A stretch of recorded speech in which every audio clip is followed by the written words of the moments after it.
All right, we are live. I'm here with Veronica Yanhs from Business Laid Bare. I'm Karanda Adair from Carvel Digital, and we're here to talk about all things operations. And I'm the front end, Veronica is the back end. Together, we're just like a super. I don't. Maybe we should be like the Wonder Twins or Oh something. my I gosh, feel that would be like, so fun. yeah, Because we each yeah. have dogs So too. So they could be our our exactly. So we're CFOs. exactly alike. Exactly. So yeah, we're going to talk about all things operations. So first, let's start off. Let's just do a little bit deeper introduction. So Veronica, tell the people who you are, what you do, and why you're awesome. Oh, thank you. So, regarding operations, the reason why I say I'm the back end is because we deal with all things helping your team and business run on the day to day. So, my official elevator pitch is we help businesses create well lubricated and orgasmic operations so that their next level of growth is more pleasurable, productive, and ultimately more profitable. Because if you're not making profits, then what is it that we're doing, right? We're not here to have an expensive hobby. Hobbies. So, yeah, hobbies. So operations should be what help you run a lean and profitable business. And when I say lean, it's about maximizing resources, minimizing waste. So you have like a lean, mean, like mighty team is what I like to think about in terms of operations. So yeah, we're here to increase efficiency, increase productivity, and also increase capacity with ease because there's no way you can scale a business sustainably and with your sanity intact if you don't have a good foundation, aka your operations. Yeah. Yeah, 100%. I'm Karanda Adair. I'm the CEO of Carvel Digital, and I help mission-driven, service-based business owners learn to use content to sell so that they can streamline and systemize their marketing. So, hence front end and back end. Um, I am hearing a little bit of an echo, Veronica. So, if you have Okay, headphones, that'd be let's great. do that. So on the front end, you're trying to get clients, right? You're trying to get clients, and a lot of you are probably getting clients in very manual ways, right? It's really involving you showing up on social media, doing all the things all the time. And if you stop doing the things, you stop getting the clients, right? So the way that content plays into that is content is a way to help you scale yourself so that your content can be doing the work. And I'll I'll give you an example from just the last few weeks. Like, I've been really busy. It's been really hot. It's summer. And I've been kind of unmotivated, honestly, but that's okay because, 6 months ago, me created a bunch of bomb ass content that is still out there working for me. People are still listening to my podcast. They're still getting my emails. They're still buying my products. And so that's what content can do for you. And so I help people in different phases of business either learn how to create that content or learn how to systemize that content. So I don't know. I think that encompasses a pretty good definition of like front end versus back end. And if you're joining us live, definitely drop your questions. Give StreamYard permission to like know who you are so we can see your name. We are happy to answer your questions throughout this broadcast. Okay, so I want to talk a little bit about what are the symptoms of people who don't have these things in place? Oh, okay. So before I jump in, I needed to have a visual for myself as to how to differentiate us because didn't one of your clients or somebody that you knew, they're like, when do I hire you, Kronda? And when do I hire Veronica? And so I was like, Yeah. think of a house, right? So like All Kronda, right. You you want to show, bring you want to share people. your, I do. Yeah, You want to yeah. share It's your like the front visual door here? analogies. Oh, well, Or that's let's not see. necessarily like let's not I go there loved yet. your, okay. We'll wait. We'll save that till later. There's so But much we want continue to on. talk about. I know. But like Continue on. to answer your question as to when you need front end versus back end marketing, it's like, okay, think of a house. Karanda, your job is to bring people to the front door, right? That's like the front end. When they cross through the front door to go into your house, that's when your clients have pretty much paid. So that door is that gateway between a lead and an actual client. And so and we both do a little crossover stuff because I do a little bit of front end because it ties into the back end, but like pretty much when you know you need more leads, more visibility, more marketing stuff, and correct me if I'm wrong, that's when you hire Gronda. That's front end operations and marketing operations. And then when you need a team that fulfills on the service that your clients have paid for, or that you know that you want to vacation proof your business or have your business be its own self-sustaining like adult and not your baby that you have to like touch and maintain every day just to make sure you're making money and staying afloat. That's more the back end side, because that's when you're all about delivering on the service. So that was just like the analogy I needed to create for myself. And if that helped anyone, because that's who I am, a very like visual imagery driven person, then there you go. Yeah, no, I love that. And it's a very clear cut, you know where you need to focus. Like if you're having trouble getting clients and you're not sure where your next client is coming from, like that's my lane all the way. And if you're swarmed with clients, which I do have some clients who are like, I don't have enough people or enough capacity to fulfill, like I've got a waiting list, then you definitely need Veronica. So I love that analogy and that definition. Okay. So what are some of the symptoms? Because sometimes people are so entrenched in their business and they're so like just in survival mode from day to day that they don't understand that business goes through phases, and those phases have different challenges that are very common. And so I like to talk about what are the symptoms that either one or the other of these areas needs some love or needs to be created. So I'm going to start with like front end, since that Yes, comes please. first. You need the clients. Some of the symptoms I see, I talked about a little bit in the beginning, is one, your marketing is completely dependent on you showing up every day. So if you're tired, and if you're tired and you're like, I don't feel, if you can't take a break from your marketing, I heard someone say the words proof of life. Maybe it was you, I was right? Showing up on Facebook. So there's proof of life.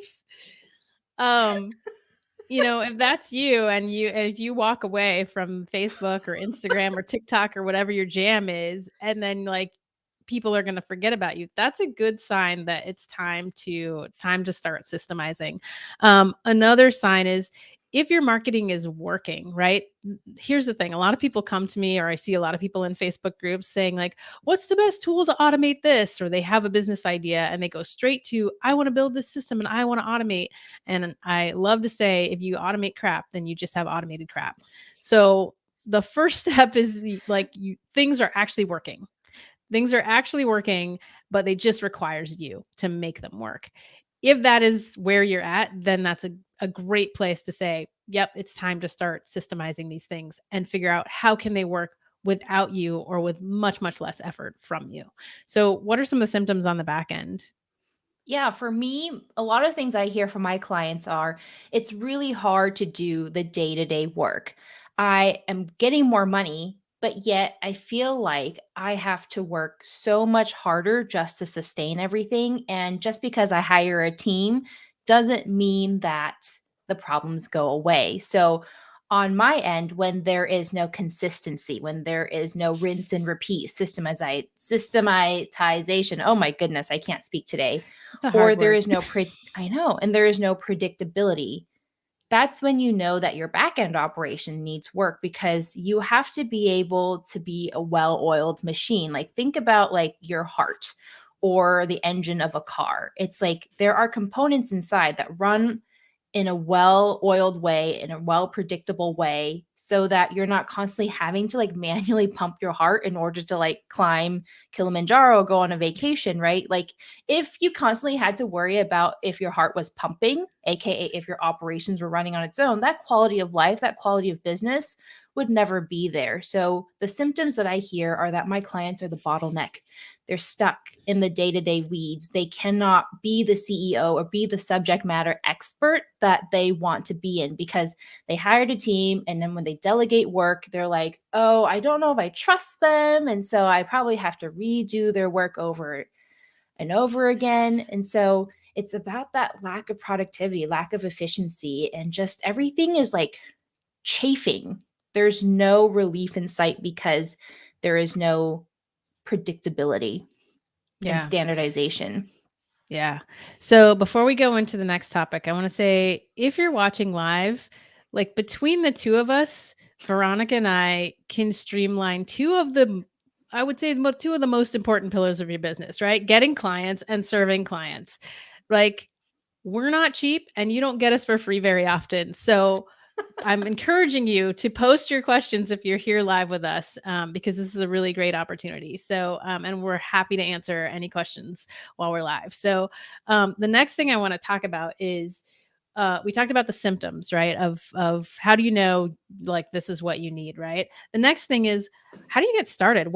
Give us like the big picture. I know you love going from big picture to small picture. So give us the I big do. picture of like what do you do? What's the overall process of actually making this work, of starting to get operations in place? Because I know a lot of people, A, haven't really thought about it before, and B, might be overwhelmed thinking about, I don't know how to make systems. Like, give us the big picture of like, what's the process? Absolutely. So there's two. And One, let me you know can when you want hire. to use your visuals. Oh yeah. So like one, you can hire us to give you a business like back end assessment, meaning we'll go into your business and tell you based on the goals that you have, the pains that you're feeling, the team structure that you have, your business offerings, like if you're a business to business or like if you're a software or product, and also like our industry knowledge will give you like a priority list of which systems to focus on first to get you from where you are now to where you want to go. However, if you want to DIY it yourself, the biggest things that I want you to look at are future proofing your business for now, satisfy the needs now, and also in the future. So, that for us looks like having good project management and having a way to take everything that you know in your business, in your brain about your business, and putting it somewhere else. We call this your knowledge base. So if you were to ask about like what my big two or big three are, having good project management systems and also having a good knowledge base where you can dump information out, like how you do something, or if somebody keeps emailing you about the same thing over and over again, it's time to create like canned email responses, for instance, so that you don't have to necessarily type things from scratch, or you can delegate that to somebody else to do it, but there is consistency. And then taking that email and populating it somewhere so that someone else can be resourceful and find that content and not keep going to you. So I always say that when we do something over and over again, that's a habit. But the moment that habit becomes a process is when you actually document it. So you I saw want that to post on your document. Instagram today. Brilliant Thank post, by you. the way. Yeah. You want to Processes are document. documented habits. Yeah, Yeah. document everything in your business. So that's how I would get started, because then your operations handbook builds itself over time and it's not like a one hit wonder. Yeah. And I don't want, I'm not having you describe the process because I think people should DIY this. You definitely should not. Like if you feel overwhelmed by something and it's not your area of expertise, the reason I love people to understand the process is because it helps them be better clients, right? It helps you to know what to expect as you're going into a process. It helps you to envision where you are in the process. I think a lot of people get stuck in business because they're in the forest, right? They can't see the forest for the trees, and they think, oh, I'm a special snowflake and no one's ever had this problem. And in fact, 99.9% of people have had that problem and it's super fixable. Like lots of people have And solved it. And so I for love sure. giving people that overview of like, no, I know how much pain you're in right now. And you think, oh my God, this is so overwhelming and it's never going to get better. But actually, the solution's right here. Right. And here's the actual path that we're going to take you on to get to the other side, which I would definitely want to talk about. So I want to talk about that process on the marketing side. And this is what I do with my clients. So I have two arms of my business. I have Content Bootcamp, where we really help you dial in your offer, your audience, and your messaging. So if you're struggling with like marketing that doesn't work, that that's the side you should check out, right? But then I have the side where that's insourced, and that's where we really assess. We do our version of the assessment, right? And we really look at these phases of business, right? So my mentor Chris Davis calls them the 6 significant systems. So we look at and we take you through, how are you getting traffic? How are new people actually finding out about you? How are you capturing their information so that you can build a relationship with them and follow up with them? How are you putting your offer in front of them? How are you closing the deal, right? How do they actually engage with you as a company, and then how do you deliver? So my areas go all the way through these first 5 systems, and then at the deliver phase, like that's where Veronica gets the handoff and can really help you systemize that delivery. I So love that's this. yeah, and I think it's so helpful to be able to see, for people to see like where they are and what are the things that you actually have to get a hold of. So you Is look it like you my were turn to show? yeah, let's show your let's Okay, show your so diagram. we have process maps too. So love that. How I like to help our clients get started, especially if this is like you want to do it yourself, is I call this the business blueprint. Essentially, you're looking at your business from a 10,000-foot view and using the mind map feature because that was the best feature I could find on the internet. Basically, you're picturing the different gears of your business and the different smaller branches and cogs that go into it so that you know what you're accounting for.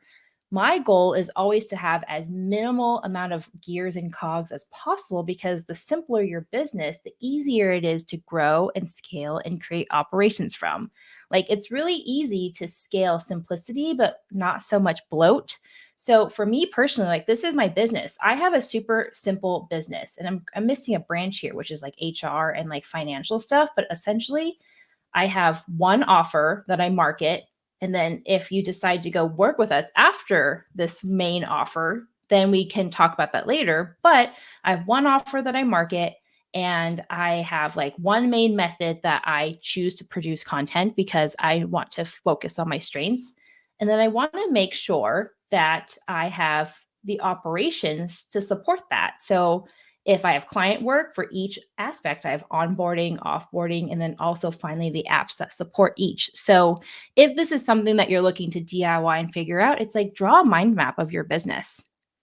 And then And you'll see start the two and don't main. start with the computer version, like start with the whiteboard or Yeah, just a piece I of draw it paper. by Yeah. hand. Absolutely. Like the knowledge base, project management, like those are the number two things. Like no matter if you are a 5-figure business, I've even worked with 7-figure businesses who do not have project management. And I'm like, how are you not stressed out? And they're like, well, this is why I'm in therapy.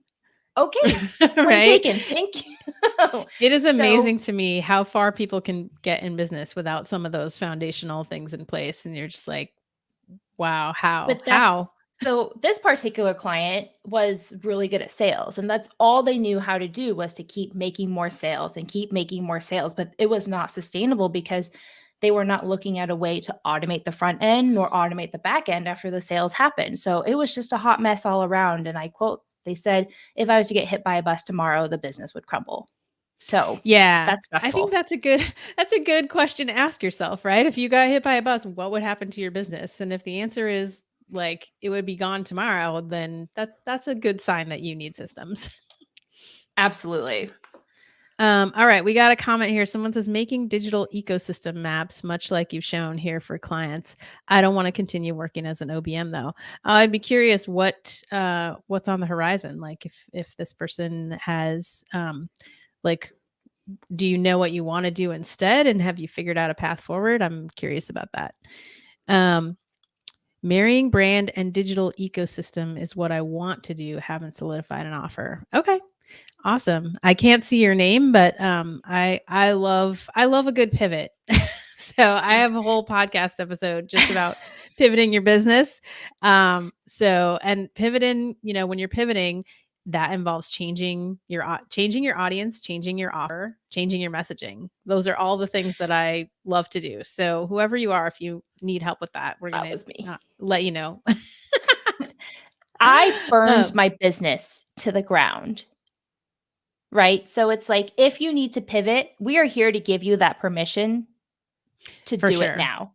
Yeah. Like, new offer, new audience, new everything. Cause I was like, oh, hey, new decade, 2020, new me. Yes, I fell for that. And so, but it was like, I only wanted to operate in joy. Like, if things did not bring me joy, I wouldn't do it. So, if you are looking to like just change, we are giving you permission now to just find what makes you excitedly happy.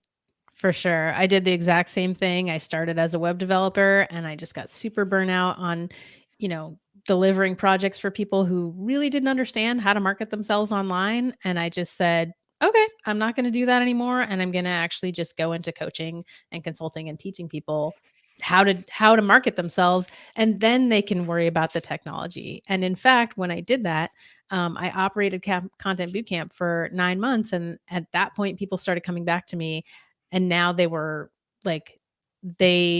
concerned about their technology, right? They were they were excited about improving their technology because they knew they had methods that worked. So I that's love great. that. Yeah, someone says, "Ha, sounds like me coming back from medical leave." And someone went from 6 clients to 1. So that can be awesome. Like, there's nothing better than going from 6 like really low paying clients to 1 really high paying client, because the high Mhm. paying clients, those are the ones that, by the time they actually engage with you, they want things done, and they generally have a higher level of trust that you know what you're doing, and so they will get out of your way and let you do what you do best. So I love that. I love it. If there's anything that I've learned about like systematizing my offers when we talk about client work is like it is on rinse and repeat mode. It is so predictable, and I've templated in my favorite project management app, ClickUp, so that it's like you don't have to start from scratch. You know exactly how you're going to serve your client. You know exactly what the deliverables are. You know exactly what you expect from them. And it's just easy. Like if you have to start from scratch every time or wonder how you're going to like change this client's life, and it can even be for like coaching. Like we just worked with a client recently that they're like, I don't know how to work with one-on-one coaching clients because they're all so unique. I'm like, hey, come up with a curriculum, come up with the framework that allows you to change up what you need to tell them regarding like this module. Like you can talk about like say design if you're a designer, but then like what type of design does this client need, for instance, and you can zoom down on that. So systematize Yeah. everything. Frameworks are so important, and I think, if you have the time to step back and look at some of the similarities between your clients, that's what allows you to start saying like, "Oh, this problem or this question or this challenge keeps coming up again and again." And when you step back and you notice that, and then you take the time to, whether it's creating your onboarding, like I'm a big fan of answering people's questions before they are even asked. Like if you can do one thing in your business to just like stay ahead of your client and answer something that they're going to be wondering about before they ask it, that goes such a long way. Like just, to make them feel safe, and like you know what you're doing, and like you have a process. It increases your, longevity of clients. Like, I love it that. just, yeah, it's so good. So I'm just constantly going back to my business, like how can I stay ahead of people, right? Using automation, using all the tools at my disposal. Um, all right. Yeah. Somebody says, I've done VIP days. I have a process for that. However, next, I feel like a master plus individual brand ecosystem session feels like a better way to provide results. My clients all have lots of great content, but need it organized in ways that make it more accessible, specifically working with neurodivergent clients and customers who need visuals and captions. So, when it comes to organizing content, Airtable is my jam. And I have a product, in fact, called the Pot of Gold, and that's how we internally organize all of our content. So I sell a template of that, and I'll throw that link up on the screen. But if you need to organize data and organize content in a way that's really flexible and you can see it in lots of different ways, Airtable is the best that I've found for that, because you can have different tables of different information that you link together so that you're not repeating information, and then you can organize it different ways. You can export it. You can create forms for people to enter it. Like it's so flexible. So I'm gonna throw up the link to the Pot of Gold. Um, and Veronica, you look like had something you were about to say. I have so many things I wanna say, but this is where I have to learn to, like, not talk about 10 different things at once, and if Airtable is a bit much for you, we use Notion when it comes to visualizing information in a database form. Like, we know that Notion is not as powerful as Airtable with the different views and stuff, but there are some things where, like, if I'm categorizing SOPs and I have my knowledge base, which I guess I can share that so that I'm not just, like, talking about it. So while you're talking about your thing. I'll get that pulled up, but it's like, it's a nice database where you can sort and filter in a really simple way. Yeah. Okay. Yeah. Go ahead. I'm Show going to it. get this knowledge base pulled up. So you Yeah. get to So if you look at want my the pot of Notion and gold, how you my can go to business Carvel runs. Digital. You can go to carveldigital.com/pot-o-gold, POTOGOLD. I love that. And you can grab that. It's still $27. I'm going to raise the price pretty soon because we just did an overhaul on it and a brand new walkthrough of like how to use it and stuff. And I'm going to be doing a live and doing like a hot seat for someone around the pot of gold. So that's going to be fun. All right. You ready? Oh, I love it. You're still working on It's it? loading. So let's go. Okay. Let's do it. All right. So let's Can you see my screen? that. There we go. Perfect. Oh, yeah. I mean, okay, and I have to say, I love Notion. I just don't have room for it in my tech stack, but I'm also kind of sad about that because that's okay. Everything I've seen of Notion, I'm like, ooh, that's really cool. So I set up my Notion exactly like how I set up my project management. So people know like, oh, there's marketing, there's sales, all that good stuff, just to make it easier. And I started Notion because I was like, I just needed a good place to store content. So Notion is our knowledge base, and everything that's related to information gets kept in here. And yes, if you're thinking, what about Google Drive? We put all our Google Drive documents in here as well because Notion is just so much more friendlier when it comes to searching because Google Drive is a mess and it's not fun to keep double clicking into folders. So I rolled up all of my database stuff, my tables, they call it, into one view, which is the knowledge base. But if you wanted to go into human resources, it was individually there. So, like, this is the home base of it. And then when I rolled it up into the knowledge base, you can see all the arrows, which means that it's not the original. It was linked somewhere. So, like, we have all of our client work SOPs, system specific information when we're like because we break our business into different systems and how we look at them for clients. Like, I have everything that I can think about in here, from like canned emails to vacation policies. So like, this helps my business and my team members be resourceful so that they know how to do things when they don't need me around. Oh, look, Yeah, and then I here's some love like that. examples. And I even have like a document strength. Sorry. Yeah. I nerd out on this. I know, me too. And I do love that Notion is like prettier. Like you've got your colored tags, right? If someone really needs a specific sort of visual layout, I think this is probably a great tool to give you more flexibility to do that. Whereas with Airtable, it's like I can link all of my data together, right? So I can see it in different ways. So they're both great, and really just depends on what you're trying to accomplish and a little bit of just like personal preference, right? Yeah. Like, when I'm talking about putting everything into your knowledge base, something as simple as updating the pricing locations of your business, like when you're ready to up your prices, like where are all the different areas that price number shows up so that you have consistency and professionalism and people aren't seeing like different prices, right? I'm like, I know this in my head, and by putting this just simple like bullet points, like it's in WordPress, it's in Acuity, it's in Dubsado, people know how to get it. I love that. And So, if you're listening to this or watching this and you're like, oh, I would never think of that. Like, that's okay. That's why people like us exist, because we totally nerd out for a on little all bit. of those things. All right, cool. So I want to talk about like, how do you know if you're ready? People who are out there listening are watching and they're thinking, okay, this seems like something I'm going to need at some point. Like, how do they know if they're ready? When is it time to start worrying about this and planning for this? You want me to go first? Oh. Can you hear me? Oh, weird. Uh-oh. Did you oh, she might have lost her sound. All right. I'm going to talk about how do you know you're ready on the marketing side?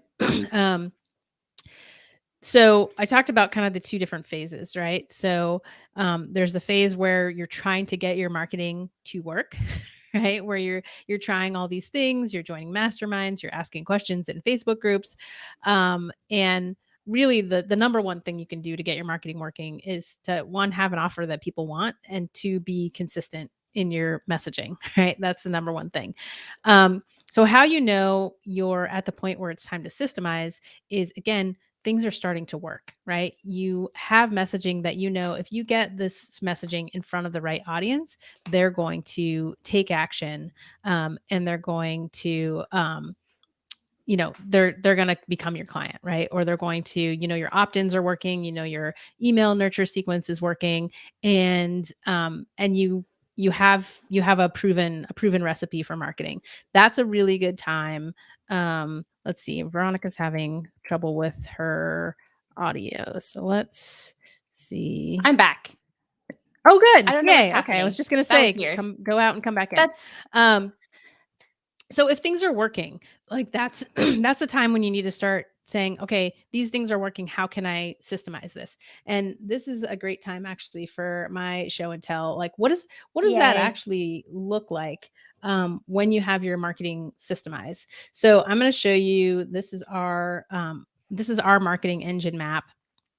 And so I literally sat down and figured out, like, what are all the possible ways that people could come into the business. Let's see. And so I have all these different, I have lead magnets, I have small products. There's lots of different ways people can kind of come into our orbit. And for each of those different ways, we have to know, how are we going to follow up with you specific to the action you took and the information that you requested. And then after that, you're going to go onto, you're going to be in our marketing orbit, right? You're going to start getting our messages. You're going to get if you're new, you're going to get the welcome sequence, right? The getting to know you sequence. So you're going to learn about us, about why we're different, about how we really view content and content marketing. And then from there, we have different campaigns for different products. So at this love point, that. I've written out 2 or 3 different campaigns. And so, this is something that I think every business needs, to be able to say, a lot of people worry about, like, oh, I want to hire someone for Facebook ads or Google ads, and I want to get more traffic. And they have no follow-up plan. They have no plan on the back end for, how are these leads that you are paying for, either with time or money, going to be followed up with, going to be nurtured, going to have offers put in front of them so they can buy.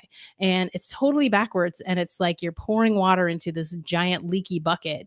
So if you don't have something like this, if you don't know that every single lead that you get is going to be followed up with and nurtured and have offers put in front of them, relevant offers, then it's definitely time to start thinking about this. I love that. Okay, can I share mine then? Because that's a perfect lead in. Absolutely. So, workflows as well. This is what happens after someone decides that they're ready to work with you and they want to pay you. So, we built out like the automation for the assessment, because my goal is to try to automate as much as I could without losing the human aspect. Like, this workflow is not 100% automated by choice, because that is just the way that it works for us. Like, we have done it and it just didn't feel right. So we're like, we didn't automate it 100%. And this was not drawn out with this app to begin with. I literally did this by hand and tried to figure out all the different ways people came into my business. But as you can see, it's very, very not detailed, because I don't do marketing operations. But when it comes into, okay, what happens after they pay, I have a workflow of everything that happens when they are ready to go. Like, if they pay, because we use Dubsado as the CRM to make contracts and to take money and all that good stuff, they get added as a new project. And then what happens on the front end? There's automation, there's sending emails, there's questionnaires. And then whatever happens on the back end, meaning my team has a ClickUp template that gets added via Zapier, because we love Zapier. And then they have a Google Drive folder. Like, I'm not asking you to like go as detailed as this, but the reason why operations are important is because you want to know how things are working, what needs to go next, what needs to go first, second, third, fourth, etc. And then you find an application or an app software that fits your needs. So the biggest challenge that we have to work with clients on, and so that's why I want to tell you this, is that an app is not a system. Let me repeat that. An app is not a Say system. it again. Okay, an app is not a system. it's only a part of a system. It's actually just a tool. And at least for me, the definition of a system is the collection of people, process, and tools working together to achieve a specific goal or result. And so in this case, the goal here is to onboard our clients. So it's just catalyzed by Dubsado. And we have it all written down because we want to know every single step that happens and whether or not it can be automated or better streamlined. Because if you don't have this written down, you don't know how to improve on it. So that was my soapbox. But I'm just like, hey, if you have a process map, I'm going to show you mine because it leads perfectly into what happens next. And so this is our bread and butter product. And so we want to make sure that the very first impression that our clients have of us is really, really kick ass, which actually is really funny. Our mutual client, Kronda, Lena of STEM for Real. Oh, yeah. It was the worst glitch ever. And I was like appalled because I'm like, I am so all about client onboarding. And so when there was like a bad glitch with Dubsado, Lena actually said, your glitch was our goal because it wasn't that bad of a glitch. But to me, it was like the end of the world. Right. So Yeah. Yeah. It's amazing how your perspective changes. have a good workflow. Where do folks go? This is a great lead in actually. So, cause I'm just imagining people looking at this, and if you're looking at this map right now and you're thinking, oh, all of this is still in my head right now. That is incredibly vulnerable position. So where do people Yes. go to get with you and get your assessment? Just say that link for everybody. There we go. businesslaidbear.com/assessment. And if you want to chat about it and just have some questions answered, we can book a consult call together. So instead of just straight up buying the Yeah. assessment, we go to businesslaidbear.com/consult. Just get on a quick 20-30 minute chat to chat about like, what are your needs? What are your goals and how we're going to support you? Because I'm going to be able to give you a roadmap of like the 10 core systems. That's funny. 10 core. 10 to 15 systems that we look at to give you in prioritized order so that you know what to focus on and what specific action items you need to take so that your business feels really, really good. And then you're productive. And then you're ultimately focusing on things that make you money and you're not just spinning your wheels and like working so hard with nothing to show for.